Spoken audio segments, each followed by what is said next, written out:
ଦେଶମାତୃକାର ସେବା କରି ଅବସର ଗ୍ରହଣ କରିଥିବା କନ୍ଧମାଳ ଜିଲ୍ଲା ଟିକାବାଲି ବ୍ଲକ ଅନ୍ତର୍ଗତ କାମିଆବ ପୂର୍ବ ସୈନିକ ସଂଘର ତୃତୀୟ ବର୍ଷ ପୂର୍ତ୍ତି ଅବସରରେ ଏକ ଭବ୍ୟ କାର୍ଯ୍ୟକ୍ରମର ଆୟୋଜନ ହୋଇଥିଲା। ସଂଘର ସଭାପତି ସୁବେଦାର ମେଜର ନବୀନ ଚନ୍ଦ୍ର ପ୍ରଧାନ ଅଧ୍ୟକ୍ଷତା କରିଥିବା ବେଳେ ଏହି ଅବସରରେ ସ୍ଥାନୀୟ ଯୁବକଙ୍କୁ ଦେଶ ରକ୍ଷା ପାଇଁ ସୈନ୍ୟବାହିନୀରେ ଯୋଗ ଦେବାକୁ ଆହ୍ୱାନ ଦିଆଯାଇଛି। ନବ ଯୁବକ ସେମାନଙ୍କୁ ଆମେ ମୋଟିଭେଟ୍ କରିବୁ କି ସେମାନେ କେମିତି ଆର୍ମିରେ ଜଏନ୍ କରନ୍ତୁ ଏବଂ ଆମର ଦେଶର ରକ୍ଷା କରନ୍ତୁ। ସେମାନଙ୍କୁ ଆମେ ବେସିକ୍ ଟ୍ରେନିଂ ବି ଦେବାର ପ୍ରପୋଜାଲ ଅଛି। ଯଦି ଆମର ପରମାନେଣ୍ଟ ଘର ଆମକୁ ମିଳିଯାଏ ତାହେଲେ ଆମେ ବହୁତ କିଛି ଆଗକୁ ବଢ଼ିପାରିବୁ। ସେଟା ସରକାରଙ୍କ ଆପଣ ଦାବି ଅଛି ଏବଂ ଆମେ ଭିତରେ କଥା ବି ହେଇସାରିଛୁ। ଆଉ ସେ ଆମକୁ ଆସୁରେନ୍ସ ଦେଇଛନ୍ତି କି ଆମକୁ ଜାଗା ଦେବେ ଆଉ ଆମକୁ ଘର ବି ଦେଇପାରନ୍ତି।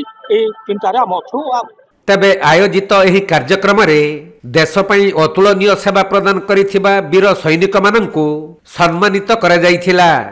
ଏହି କାର୍ଯ୍ୟକ୍ରମରେ ଜି ଉଦୟଗିରି ଏସଡିପିଓ ମୁଖ୍ୟ ଅତିଥି ଭାବେ ଯୋଗଦେଇ ପୂର୍ବ ସୈନିକମାନଙ୍କ ତ୍ୟାଗ ଓ ବଳିଦାନକୁ ଭୂୟସୀ ପ୍ରଶଂସା କରିଥିଲେ। ଦେଖନ୍ତୁ ଆଜି ଏଇ ହୋଲି ପ୍ରୋଗ୍ରାମରେ ଆମକୁ ଇନଭାଇଟ୍ ହେଇଥିଲା। ଆମ ଟିକାବାଲି ଚେୟାରମ୍ୟାନ ମଧ୍ୟ ସେଥିରେ ଯୋଗଦାନ କରିଥିଲେ ଏବଂ ପୂର୍ବତନ कर्मचारी जो मैंने अच्छा कैप्टेन सुबेदार सिपाही रैंक समस्ते योगदान करते टिकावाली आर्मी रिटायर्ड पर्सनाल एवं बहुत सुखद अनुभूति जे यही 3 वर्ष भितर कार्यक्रम टा बहुत सुंदर भाव अनुष्ठित होती गोटे समाज को गोटे भल वार्ता यूनिटी और डिसिप्लिन एवं आगामी दिन में सुंदर भाव में प्रोग्राम करेंगे एवं दरकार पड़े उन्नतिमूलक कार्यक्रम करेंगे आशा। तेबे एही कार्यक्रम रे अन्य अतिथि माने जोग देइथिबा बेले प्राय 108टी आर्मी परिवारर 900 ऊर्ध्व सदस्य और स्थानीय जनसाधारण माने मध्य जोग देइथिले। एही अवसर रे देश सेवा और समाज गठन रे ब्रती हेबाकू समस्तंकु आह्वान दिया जाइछि। आज आमनकर कामयाबी पूर्व सैनिक संघर तृतीय वार्षिक आमर प्रतिष्ठा दिवस पालन करूँ। आम समस्त गेस्ट को आम आमंत्रित करूँ आ समस्ते आसिकी आमको उत्साहित कले। सहित आमर एसडीपीओ आसी से भी आमको उत्साहित कले। पुणी तो आम विभिन्न प्रकार समस्त आम जी फैमिली थिले समस्त फैमिली को भी लेकिन आम आसिलु और आम जनइबार थिला कि आम कार्य कौन करुचु विषय रे अवगत करवा दर्शाइबा थिला।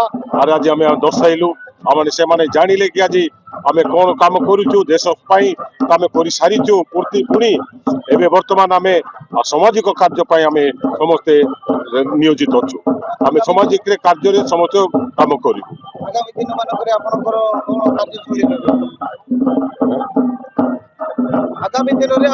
आगामी दिन आम या पूरा उड़ीसा कौन पूरा भारत आम हाइलाइट करने आमर उद्देश्य अच्छी। आम सरकार पाइबार अच्छी आम जिते बड़े आम गोटे जगार स्थायी रही आम जी अंचल जाक माने आमर पूर्व सैनिक जो जंगल जमी अच्छा दूर दूरांत अच्छा पाखक नहीं आसिकी आर्मी विषय रे समस्त जी आम वेलफेयर गवर्नमेंट दौर से विषय आम अवगत कराया चेष्टा करूँ।